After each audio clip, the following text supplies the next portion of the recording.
أعوذ بالله من الشيطان الرجيم. بسم الله الرحمن الرحيم.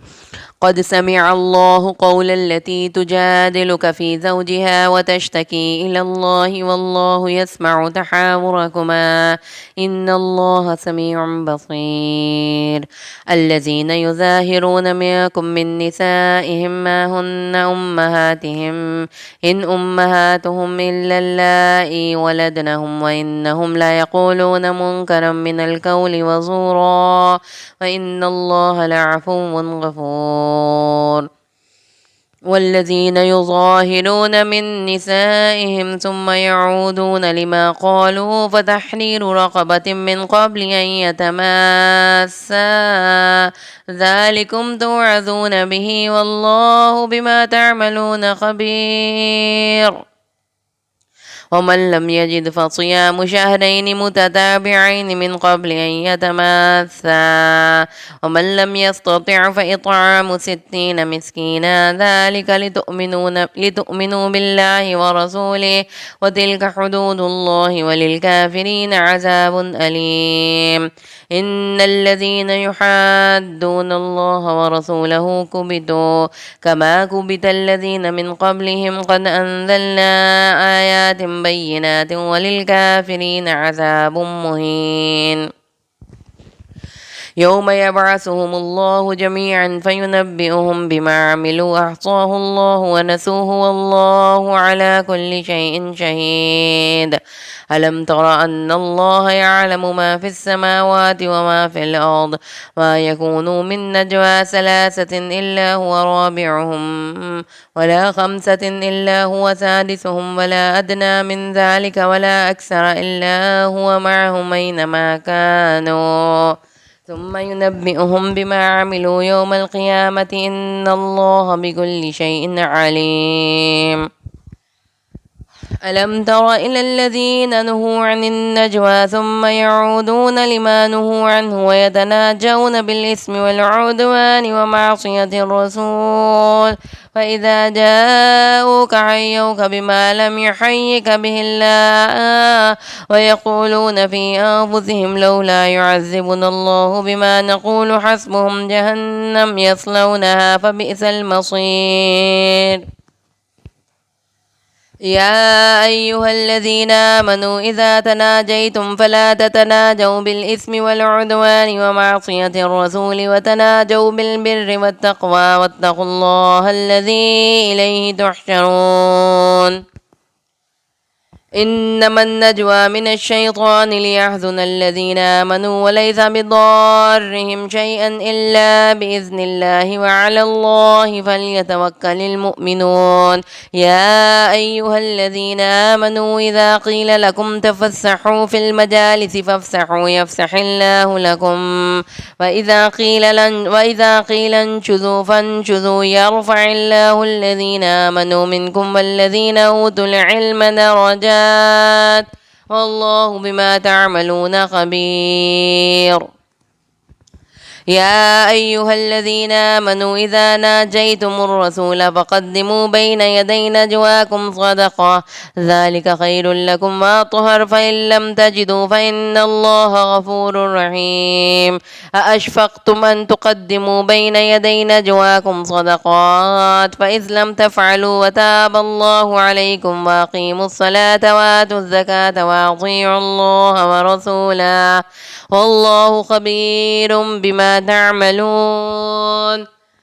ألم تر إلى الذين تولوا قوما غضب الله عليهم ما هم منكم ولا منهم ويحلفون على الله الكذب وهم يعلمون أعد الله لهم عذابا شديدا إنهم ساء ما كانوا يعملون. اتخذوا أيمانهم جنة فصدوا عن سبيل الله فلهم عذاب مهين لن تغني عنهم أموالهم ولا أولادهم من الله شيئا أولئك أصحاب النار هم فيها خالدون. يوم يبعثهم الله جميعا فيحلفون له كما يحلفون لكم ويحسبون أنهم على شيء ألا إنهم هم الكاذبون. استحوذ عليهم الشيطان فأنساهم ذكر الله أولئك حزب الشيطان ألا إن حزب الشيطان هم الخاسرون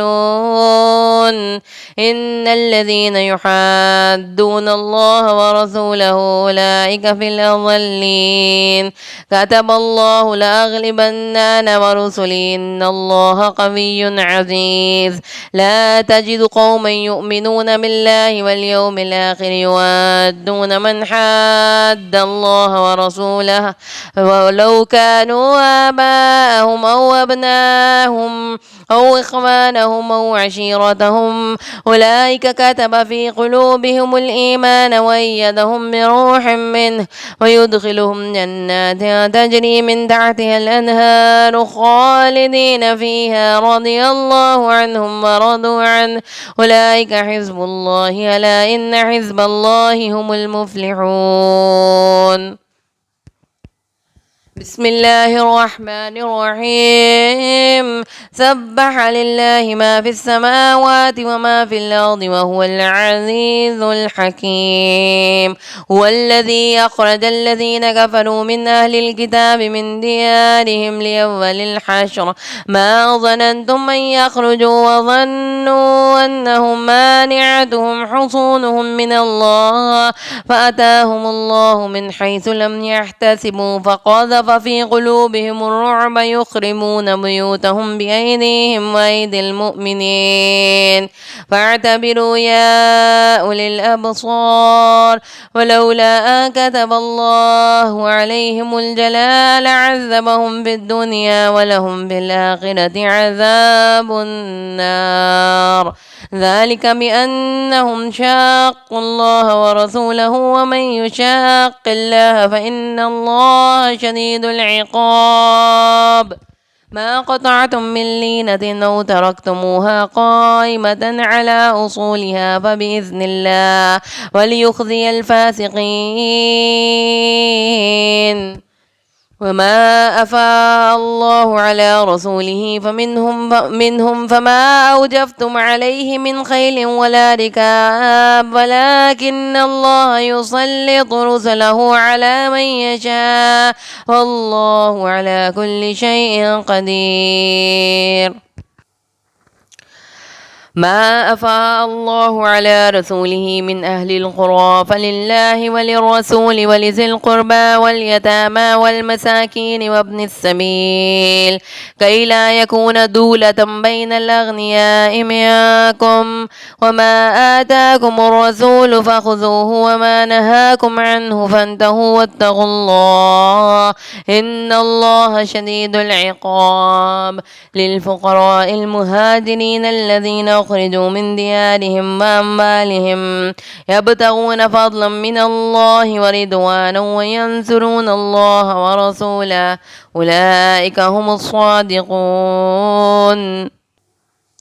والذين تبوأوا الدار والإيمان من قبلهم يحبون من هاجر إليهم ولا يجدون في صدورهم حاجة مما أوتوا ويؤثرون على أنفسهم ولو كان بهم خصاصة ومن يوق شح نفسه فأولئك هم المفلحون والذين جاءوا من بعدهم يقولون ربنا اغفر لنا ولإخواننا الذين سبقونا بالإيمان ولا تجعل في قلوبنا غلا للذين آمنوا ربنا إنك رؤوف رحيم ألم تر إلى الذين نافقوا يقولون لإخوانهم الذين كفروا من أهل الكتاب لئن أخرجتم لنخرجن معكم ولا نطيع فيكم أحدا أبدا وإن قتلتم لننصرنكم والله يشهد إنهم لكاذبون لئن أخرجوا لا يخرجون معهم ولئن قتلوا لا ينصرونهم ولئن نصروهم ليولن الأدبار ثم لا ينصرون لأنتم أشد رهبة في صدورهم من الله ذلك بأنهم قوم لا يفقهون لا يقاتلونكم جميعا إلا في قرى محصنة أو من وراء جدر بأسهم بينهم شديد تحسبهم جميعا وقلوبهم شتى ذلك بأنهم قوم لا يعقلون كمثل الذين من قبلهم قريبا ذاقوا وبال أمرهم ولهم عذاب أليم كمثل الشيطان إذ قال للإنسان اكفر فلما كفر قال إني بريء منك إني أخاف الله رب العالمين فكان عاقبتهما أنهما في النار خالدين فيها وذلك جزاء الظالمين يا أيها الذين آمنوا اتقوا الله ولتنظر نفس ما قدمت لغد واتقوا الله إن الله خبير بما تعملون ولا تكونوا كالذين نسوا الله فأنساهم أنفسهم أولئك هم الفاسقون لا يستوي أصحاب النار وأصحاب الجنة أصحاب الجنة هم الفائزون لو أنزلنا هذا القرآن على جبل لرأيته خاشعا متصدعا من خشية الله وتلك الأمثال نضربها للناس لعلهم يتفكرون والله الذي لا إله إلا هو عالم الغيب والشهادة هو الرحمن الرحيم هو الله الذي لا إله إلا هو الملك القدوس السلام المؤمن المهيمن العزيز الجبار المتكبر سبحان الله عما يشركون هو الله الخالق البارئ المصور له الأسماء الحسنى يسبح له ما في السماوات وما في الأرض وهو العزيز الحكيم بسم الله الرحمن الرحيم يا أيها الذين آمنوا لا تتخذوا عدوي وعدوكم أولياء تلقون إليهم بالمودة وقد كفروا بما جاءكم من الحق يخرجون الرسول وإياكم أن تؤمنوا بالله ربكم إن كنتم خرجتم جهادا في سبيلي وابتغاء مرضاتي تسرون إليهم بالمودة وأنا أعلم بما أخفيتم وما أعلنتم من يفعله منكم فقد ضل سواء السبيل إن يثقفوكم يكونوا لكم أعداء ويبسطوا إليكم أيديهم وألسنتهم بالسوء وودوا لو تكفرون لا تنفعكم أرحامكم ولا أولادكم يوم القيامة يفصل بينكم والله بما تعملون بصير قد كانت لكم أسوة حسنة في إبراهيم والذين معه إذ قالوا لقومهم إنا براء منكم ومما تعبدون من دون الله كفرنا بكم وبدا بيننا وبينكم العداوة والبغضاء أبدا حتى تؤمنوا بالله وحده إلا قول إبراهيم لأبيه لأستغفرن لك وما أملك لك من الله من شيء ربنا عليك توكلنا وإليك أنبنا وإليك المصير ربنا لا تجعلنا فتنة للذين كفروا واغفر لنا ربنا إنك أنت العزيز الحكيم لقد كان لكم فيهم أسوة حسنة لمن كان يرجو الله واليوم الآخر ومن يتول فإن الله هو الغني الحميد عسى الله أن يجعل بينكم وبين الذين عاديتم منهم مودة والله قدير والله غفور رحيم لا ينهاكم الله عن الذين لم يقاتلوكم في الدين ولم يخرجوكم من دياركم أن تبروهم وتقسطوا إليهم إن الله يحب المقسطين إنما ينهاكم الله عن الذين قاتلوكم في الدين وأخرجوكم من دياركم وظاهروا على إخراجكم أن تولوهم ومن يتولهم فأولئك هم الظالمون يا أيها الذين آمنوا إذا جاءكم المؤمنات مهاجرات فامتحنوهن الله أعلم بإيمانهن فإن علمتموهن مؤمنات فلا ترجعوهن إلى الكفار لا هن حل لهم ولا هم يحلون لهن وآتوهم ما أنفقوا ولا جناح عليكم أن تنكحوهن إذا آتيتموهن أجورهن ولا تمسكوا بعصم الكوافر واسألوا ما أنفقتم وليسألوا ما أنفقوا ذلكم حكم الله يحكم بينكم والله عليم حكيم وإن فاتكم شيء من أزواجكم إلى الكفار فعاقبتم فآتوا الذين ذهبت أزواجهم مثل ما أنفقوا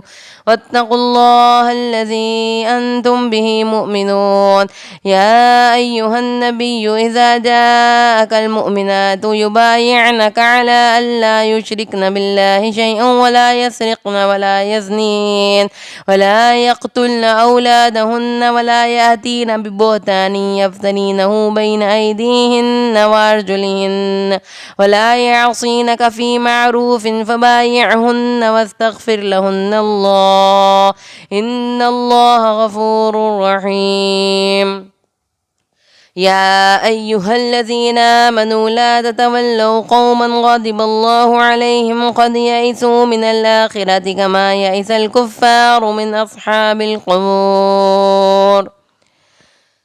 بسم الله الرحمن الرحيم سبح لله ما في السماوات وما في الأرض وهو العزيز الحكيم يا أيها الذين آمنوا لم تقولون ما لا تفعلون كبر مقتا عند الله أن تقولوا ما لا تفعلون إن الله يحب الذين يقاتلون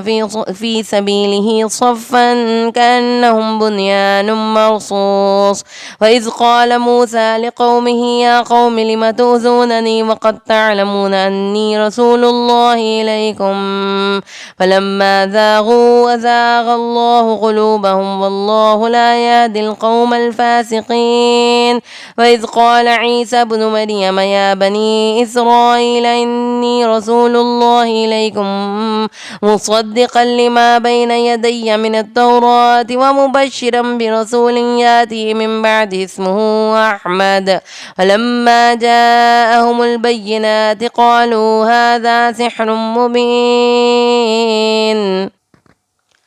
ومن أظلم ممن افترى على الله الكذب وهو يدعى إلى الإسلام والله لا يهدي القوم الظالمين يريدون ليطفئوا نور الله بأفواههم والله متم نوره ولو كره الكافرون هو الذي أرسل رسوله بالهدى ودين الحق ليظهره على الدين كله ولو كره المشركون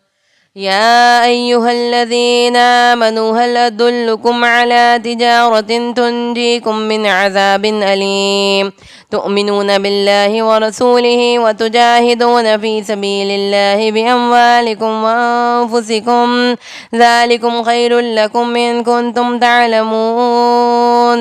يغفر لكم ذنوبكم ويدخلكم جنات تجري من تحتها الأنهار ومساكن طيبة في جنات عدن ذلك الفوز العظيم وأخرى تحبونها نصر من الله وفتح قريب وبشر المؤمنين يا أيها الذين آمنوا كونوا أنصار الله كما قال عيسى ابن مريم للحواريين من أنصاري إلى الله قال الحواريون نحن أنصار الله فآمنت طائفة من بني إسرائيل وكفرت طائفة وأيدنا الذين آمنوا على عدوهم فأصبحوا ظاهرين. بسم الله الرحمن الرحيم يسبح لله ما في السماوات وما في الأرض الملك القدوس العزيز الحكيم هو الذي بعث في الأميين رسولا منهم يتلو عليهم آياته ويزكيهم ويعلمهم الكتاب والحكمة وإن كانوا من قبل لفي ضلال مبين وآخرين منهم لما يلحقوا بهم وهو العزيز الحكيم ذلك فضل الله يؤتيه من يشاء والله ذو الفضل العظيم مثل الذين حملوا التوراة ثم لم يحملوها كمثل الحمار يحمل أسفارا بئس مثل القوم الذين كذبوا بآيات الله والله لا يهدي القوم الظالمين. قل يا أيها الذين هادوا إن زعمتم أنكم أولياء لله من دون الناس فتمنوا الموت إن كنتم صادقين ولا يتمنونه أبدا بما قدمت أيديهم والله عليم بالظالمين. قل إن الموت الذي تفرون منه فإنه ملاقيكم ثم تردون إلى عالم الغيب والشهادة فينبئكم بما كنتم تعملون. يا أيها الذين آمنوا إذا نودي للصلاة من يوم الجمعة فاسعوا إلى ذكر الله وذروا البيع ذلكم خير لكم إن كنتم تعلمون. فإذا قضيت الصلاة فانتشروا في الأرض وابتغوا من فضل الله واذكروا الله كثيرا لعلكم تفلحون. فإذا رأوا تجارة أو لهوا انفضوا إليها وتركوك قائما قل ما عند الله خير من اللهو ومن التجارة والله خير الرازقين. بسم الله الرحمن الرحيم إذا جاءك المنافقون قالوا نشهد إنك لرسول الله والله يعلم إنك لرسوله والله يشهد إن المنافقين لكاذبون. اتخذوا أيمانهم جنة فصدوا عن سبيل الله إنهم ساء ما كانوا يعملون ذلك بأنهم آمنوا ثم كفروا فطبع على قلوبهم فهم لا يفقهون. وإذا رأيتهم تعجبك أجسامهم وإن يقولوا تسمع لقولهم كأنهم خشب مسندة يحسبون كل صيحة عليهم هم العدو فاحذرهم قاتلهم الله أنى يؤفكون. وإذا قيل لهم تعالوا يستغفر لكم رسول الله لووا رؤوسهم ورأيتهم يصدون وهم مستكبرون. سواء عليهم استغفرت لهم أم لم تستغفر لهم لن يغفر الله لهم إن الله لا يهدي القوم الفاسقين. هم الذين يقولون لا تنفقوا على من عند رسول الله حتى ينفضوا ولله خزائن السماوات والأرض ولكن المنافقين لا يفقهون. يقولون لئن رجعنا إلى المدينة ليخرجن الأعز منها الأذل ولله العزة ولرسوله وللمؤمنين ولكن المنافقين لا يعلمون. يا أيها الذين آمنوا لا تلهكم أموالكم ولا أولادكم عن ذكر الله ومن يفعل ذلك فأولئك هم الخاسرون. وأنفقوا مما رزقناكم من قبل أن يأتي أحدكم الموت فيقول ربي لولا أخرتني إلى أجل قريب فأصدق وأكن من الصالحين ولن يؤخر الله نفسا إذا جاء أجلها والله خبير بما تعملون. بسم الله الرحمن الرحيم. يسبح لله ما في السماوات وما في الأرض له الملك وله الحمد وهو على كل شيء قدير. هو الذي خلقكم فمنكم كافر ومنكم مؤمن والله بما تعملون بصير. خلق السماوات والأرض بالحق وصوركم فأحسن صوركم وإليه المصير. يعلم ما في السماوات والأرض ويعلم ما تسرون وما تعلنون والله عليم بذات الصدور. ألم يأتكم نبأ الذين كفروا من قبل فذاقوا وبال أمرهم ولهم عذاب أليم. ذلك بأنه كانت تأتيهم رسلهم بالبينات فقالوا أبشر يهدوننا فكفروا وتولوا واستغنى الله والله غني حميد. زعم الذين كفروا أن لن يبعثوا قل بلى وربي لتبعثن ثم لتنبؤن بما عملتم وذلك على الله يسير. فآمنوا بالله ورسوله والنور الذي أنزلنا والله بما تعملون خبير. يوم يجمعكم ليوم الجمع ذلك يوم التغابن. ومن يؤمن بالله ويعمل صالحا يكفر عنه سيئاته ويدخله جنات تجري من تحتها الأنهار خالدين فيها أبدا ذلك الفوز العظيم. والذين كفروا وكذبوا بآياتنا أولئك أصحاب النار خالدين فيها وبئس المصير. ما أصاب من مصيبة إلا بإذن الله ومن يؤمن بالله يهد قلبه والله بكل شيء عليم. وأطيعوا الله وأطيعوا الرسول فإن توليتم فإنما على رسولنا البلاغ المبين. الله لا إله إلا هو وعلى الله فليتوكل المؤمنون. يا أيها الذين آمنوا إن من أزواجكم وأولادكم عدوا لكم فاحذروهم وإن تعفوا وتصفحوا وتغفروا فإن الله غفور رحيم. إنما أموالكم وأولادكم فتنة والله عنده أجر عظيم. فاتقوا الله ما استطعتم واسمعوا وأطيعوا وانفقوا خيرا لأنفسكم ومن يوق شح نفسه فأولئك هم المفلحون. إن تقرضوا الله قرضا حسنا يضاعفه لكم ويغفر لكم والله شكور حليم. عالم الغيب والشهادة العزيز الحكيم.